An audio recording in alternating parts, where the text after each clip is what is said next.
Pemirsa, Bupati Rokan Hilir Aprizal Sintong dan Wakil Bupatinya Sulaiman terlibat pertengkaran hingga nyaris baku hantam.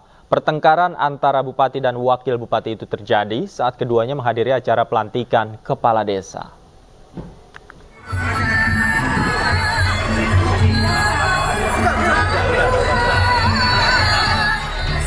Bupati Rokan Hilir Aprizal Sintong dan Wakil Bupatinya Sulaiman terlibat pertengkaran hingga nyaris baku hantam. Keduanya yang sebelumnya duduk bersebelahan tiba-tiba cekcok saling meneriaki hingga saling dorong. Pertengkaran ini terjadi saat Bupati Aprizal Sintong dan Wakil Bupati Sulaiman menghadiri acara pelantikan Kepala Desa yang dilaksanakan di Desa Pekaitan Rokan Hilir, Riau. Warga yang berada di lokasi berupaya melerai keributan antar orang nomor 1 dan orang nomor 2 di Rokan Hilir. Belum diketahui secara pasti penyebab pertengkaran Bupati Aprizal Sintong dan Wakil Bupati Sulaiman. Keduanya belum memberikan klarifikasi terkait pertengkaran mereka. Tim Liputan iNews melaporkan.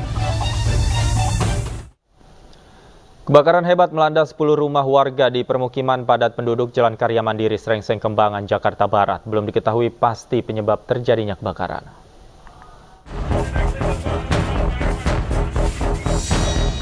Api berkobar hebat di permukiman padat penduduk Jalan Karya Mandiri, Kembangan, Jakarta Barat. Kencangnya tiupan angin membuat api dengan cepat menyambar hingga menghanguskan 10 rumah warga.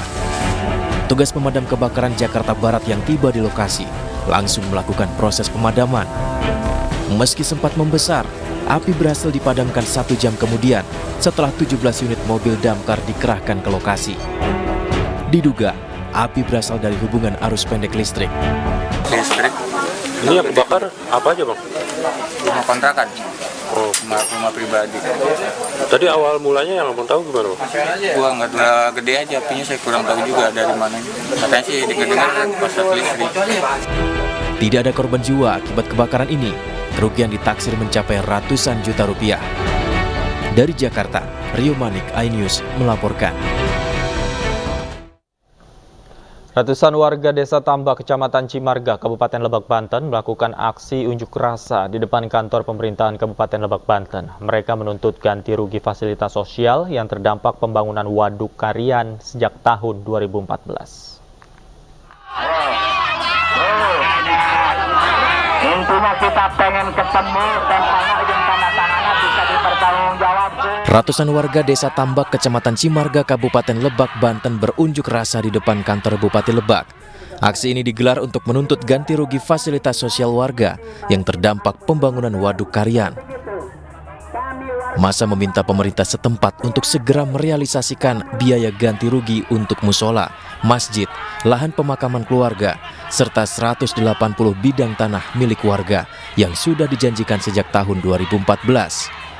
Kami datang ke sini karena fasilitas contoh musola, masjid yang belum dibayarkan sudah dari 2014 sampai dengan 2024, berarti 10 tahun molor. Ya, datanya kami ke sini menyampaikan hak kami. Masa menyesalkan sikap pemerintah setempat karena belum membayar ganti rugi selama 10 tahun. Masa juga mengancam untuk tetap berada di depan kantor bupati hingga tuntutan mereka terpenuhi. Dari Lebak, Banten, Iskandar Nasution, iNews melaporkan. Jelang pelaksanaan pemilu 2024, ribuan aktivis 98 lintas generasi Tegak Lurus Reformasi lakukan ziarah ke makam 2 tokoh pejuang reformasi di Tanah Kusir, Kebayoran Lama, Jakarta Selatan. Ziarah ini dilakukan sebagai pengingat bahwa perjuangan reformasi belum usai.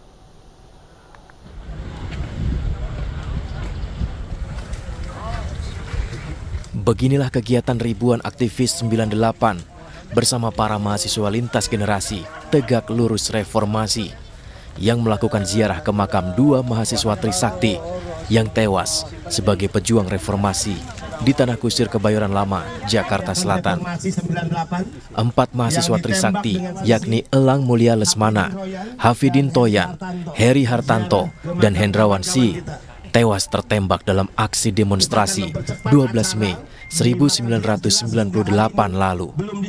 Ziarah dilakukan jelang kontestasi pemilu yang akan berlangsung pada 14 Februari mendatang ini untuk mendoakan almarhum dan membacakan petisi tegak lurus reformasi.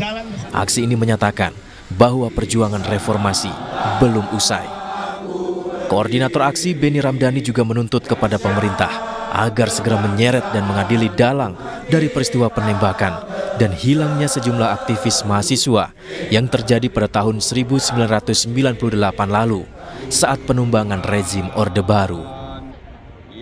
Ini belum dibayar oleh negara sebagai tanggung jawab sejarah, tanggung jawab konstitusi untuk menyeret dalang dan pelaku kejahatan HAM itu.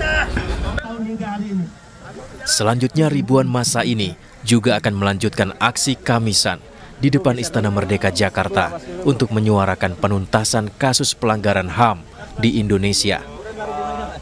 Dari Jakarta, Helmi Sajangbati, iNews melaporkan.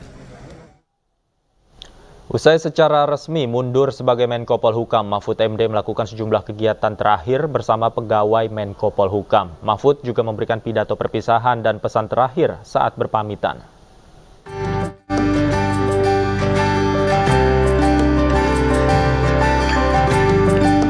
Cawapres nomor urut 3, Mahfud MD, melakukan kegiatan terakhir sebagai Menko Polhukam usai mengajukan surat pengunduran diri ke Presiden Joko Widodo. Mahfud MD bersama sejumlah pegawai Kemenko Polhukam lari pagi di Monumen Nasional Jakarta. Usai olahraga bersama, Mahfud MD memberikan pidato perpisahan di halaman kantor Kemenko Polhukam. Dalam pidatonya, Mahfud berpesan kepada seluruh pegawai untuk terus berolahraga dan bekerja dengan jujur. Saudara sekalian, ya minggu depan saya tidak tahu saudara berolahraga dengan siapa hari Jumat depan. Paling tidak Pak Sesmen akan memimpin olahraga. Teruslah berolahraga. Ya, tapi yang terpenting dari itu teruslah bekerja dengan penuh kejujuran, tidak boleh culas. Selain berolahraga bersama, hari ini Mahfud MD juga mulai berkemas dari ruangannya di kantor Kemenko Polhukam. Mahfud mengundurkan diri dari jabatannya sebagai Menko Polhukam karena menjadi peserta pemilu 2024 sebagai cawapres Ganjar Pranowo. Dari Jakarta, Amrina Rida, Khoirudin, iNews melaporkan. Pemirsa, Presiden Joko Widodo menunjuk Menteri Dalam Negeri Tito Karnavian sebagai pelaksana tugas Menko Polhukam pengganti Mahfud MD. Tito akan menjalankan tugas dan tanggung jawab sebagai Menko Polhukam sampai ada penunjukan Menko Polhukam definitif.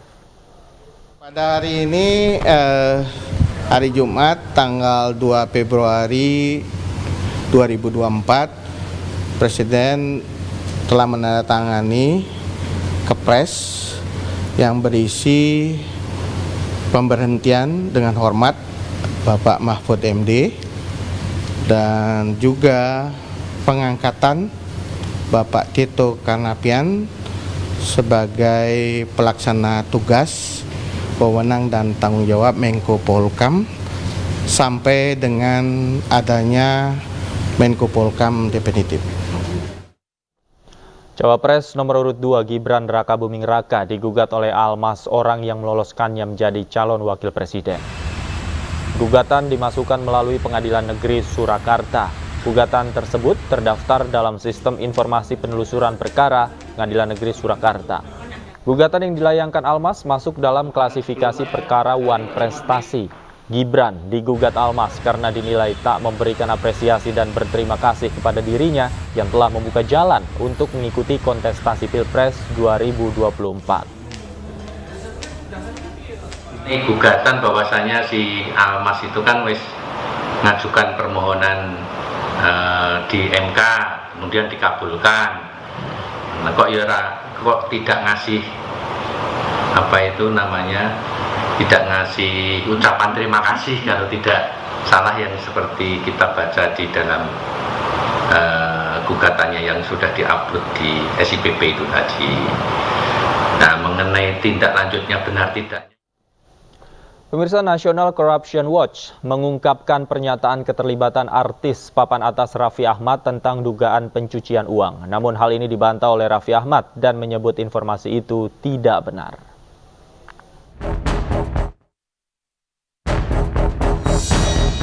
Selebritis Raffi Ahmad diduga terlibat skandal pencucian uang yang mencapai ratusan miliaran rupiah. Dugaan ini diungkapkan Ketua National Corruption Watch, Hanifah Sutrisna. Informasi ini berdasarkan bukti yang telah dikumpulkan NCW bahwa sumber kekayaan Raffi Ahmad sebagian diduga berasal dari terduga korupsi.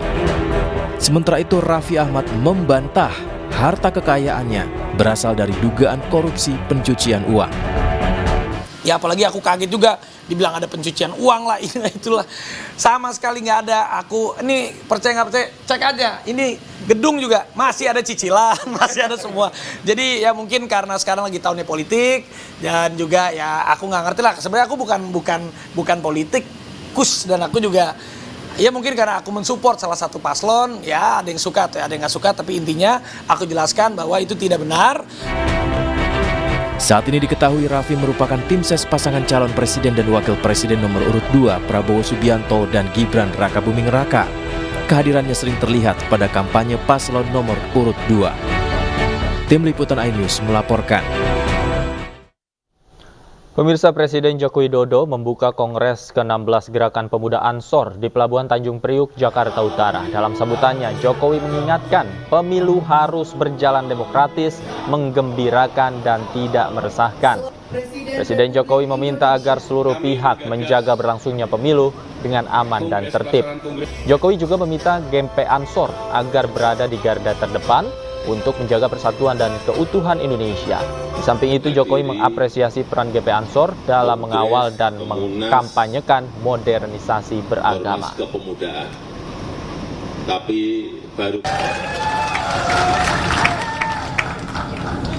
Sekali lagi, penyelenggaraan pemilu 14 Februari nanti merupakan agenda akbar nasional.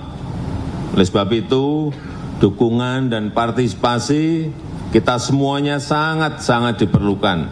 Komitmen kita semua jelas bahwa pemilu harus demokratis. Pemilu harus dipastikan berlangsung aman dan tertib, transparan, dan yang paling penting, pemilu harus menggembirakan, tidak meresahkan, tidak menakutkan, tidak mengkhawatirkan.